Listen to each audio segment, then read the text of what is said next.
Next, we have Chung, who is a grad student from Joshua Wilgenstein's lab in Hopkins University. Today, he's going to talk about human structural connectomes are heritable. Okay, Jungwoo, why don't you take over the lead and unmute yourself? All right, can you hear me? Okay, great. So today I'll be talking about structural connectomes and their heritability of them.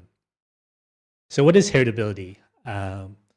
Let's see the variation in phenotype or phenotypes due to variations in genetics. And it's interesting because one can potentially discover relationships between diseases and genetics.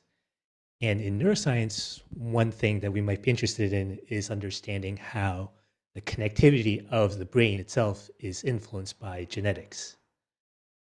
So we're going to ask the simplest possible question, and it's that, are the connectivity patterns heritable in humans? And to study this, we'll be leveraging the Human Connectome Project dataset, which collected neuroimaging data from identical twins, fraternal twins, and siblings. So I'm sure many of you are already aware of connectomes or networks, or sometimes also called graphs. But to give a brief overview, connectome consists of vertices and edges. A vertex here represents a region of interest or a region of the brain. And the edges represent some connectivity measures between a pair of vertices. And here we'll be leveraging the diffusion MRI, from which we can estimate the number of neuronal fibers that go from one region to another region. So to study heritability, we'll be leveraging statistical modeling for connectomes. The idea is that we assume that the edges that we observe in a connectome are random. And we can model this randomness via some distribution. And here we'll be leveraging distribution that are specific for networks. And once we have chosen a model or a distribution, we can estimate the parameters given our data. And once we have the parameters, we can use them for subsequent inference tasks. And here we'll be using the parameters to estimate our notion of heritability, which is slightly different than the traditional notions. So to measure heritability, it's a pretty simple process. We start out with a pair of connectomes, and we use what's called the adjacency spectral embedding. You can just think of this as an algorithm to estimate the parameters of our model or our distribution. And once we have this pair of two sets of parameters, we can compute the distance or the test statistics between the pair of parameters. So here, the distance is a measure of dissimilarity, meaning that the smaller the number or the smaller the test statistic, the more similar or closely related they are, and higher the number, the more dissimilar they are. You can repeat this procedure for each pair of subjects. So we can do this for each pair of identical twins, fraternal twins, and siblings. And as a control, we've also included pairs of unrelated individuals, which are defined as people who don't share either a father or a mother. So once we do this for each pair, we'll obtain a distribution of distances. So this is the main result, and these are the distributions of the distances. So each row represents a familial type. Monozygotics are identical twins, dizygotics are fraternal twins, siblings, and unrelated. Each column represents a different measure of distance. But the idea is that, or the overall result here is that the distribution of the distances for the identical twins are shifted closer to zero. And we see this stochastic ordering from identical twins, fraternal twins, and siblings. That is, as we go down in more dissimilarity in genetics, we see a shift towards greater distances. So to explain each column a little bit more, on the left, we have what I call exact, and this just measures if there are any differences between the two sets of parameters. And in the middle, we have a global scale, which measures, we say that we factor out some global constant from both sets of our parameters and then compute our distance. And on the right column, which I call vertex-wise scale, meaning we factor out some vertex-specific constants and then compute the distances. And what we essentially see is that even after factoring out the commonalities, we still see this ordering of the distances. And yeah, I guess for discussions, I can go more into detail about specific slides. If there were any questions. Okay, thanks, Jaewon, for the great talk on the on the Human Connectome heritability. Okay, I personally think it's a really interesting topic. And since we don't have questions from Q&A, I want to kick out the Q&A with one question from me, and we have plenty time to discuss. So one thing is, so this is all structural connectome, right?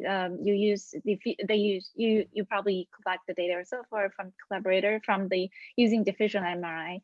I'm wondering, do you assemble voxels a little bit to get a more sparse connectome, or you actually, the connectome is actually down to a very voxel level? I see you have voxel wise. I'm just curious. Yeah. So the vertex y. So the answer to that is I use a parcellation, which divides the human brain into 115 different regions. So this is not at the voxel level; it's much more macroscopic. So we're talking about large regions of the human brain. But there exist many different parcellations of the human brain. I chose one. It's called AAL, but I have repeated this analysis on different parcellations, not at voxel level, but at parcellations up to 1,000 different vertices, and the answer basically remains the same. That regardless of your choice of parcellation, that you see this ordering of the distances. I see. So my understanding about parcellation is basically RIs, like you kind of aggregate information within one RI to be one vertex. Right, exactly. Basically, it's more like a higher level of structure rather than down to a very neuron level comparison. Right, and part of the issue here is that with diffusion MRI, you can't get neuronal level information. You can only look at aggregates because the resolution just isn't there. Yeah, so it's certainly different than say looking at electron microscopy or things like that. I see.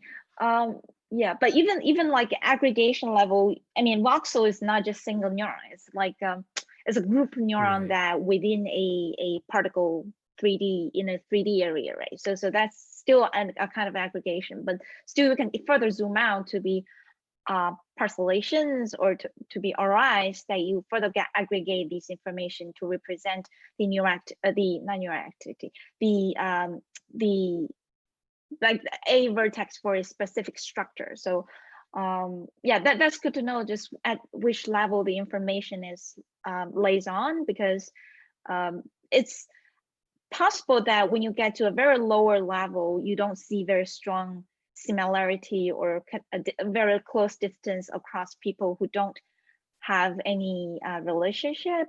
But I think it's more interesting that when you zoom out to a higher level, you still see a large distinction between twins and between the people who don't have relations. So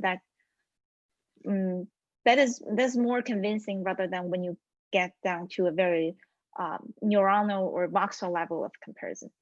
That's my personal idea. I'm not sure that that's even valid from well, I mean, the idea of I personally use parcellations because many neuroimaging studies like that uses connectomes will typically use parcellations rather than voxel wise connectomes. I mean, I can certainly redo this analysis in voxel-wise space. That's certainly not a problem. But it just wasn't a question that came up, but certainly an interesting one and definitely something that I can look into. I see. Great. Thanks for the answer. Oh, question from Patrick. Yeah. Thank you for your talk. First of all, this is really interesting. The one thing I was interested in was like, how does age play a factor into these results? Like, are you seeing as like subjects like age progressing? Does the structural connectomes does that increase in distance? Right. So the one analysis that I've done is with, well, it's a little bit weird with identical twins because, well, they're going to be the same age. But what we have done is looked at the relationship, the correlation between the difference in age, say in siblings, and the distance themselves. So what we essentially find is that there's no relationship between age and the distances themselves. But I mean, I'm sure there are, I mean, I know there are literature that says that, you know, age and variety of other factors affect connectivity. It could potentially be just because of the pre-processing pipeline that I used that didn't show up. I mean, there are many reasons why that could be. So, but in my analysis, that there was basically no correlation between age and distances. Cool. Thank you. Yeah, I know that age is a big factor for analyzing functional MRI, but I'm actually not quite sure for just structural MRI whether the age can alter so much things. Like for the structure. I guess we can easily just kind of look at this and say that, I mean, I guess for the most part, the subjects in this particular study are within very similar age range, and there's very little variance in terms of that of the identical twins, fraternal twins, and siblings. So one can assume that maybe because they're in the same age range that, you know, I didn't see any age effect. Cool. Thanks. Thanks, John.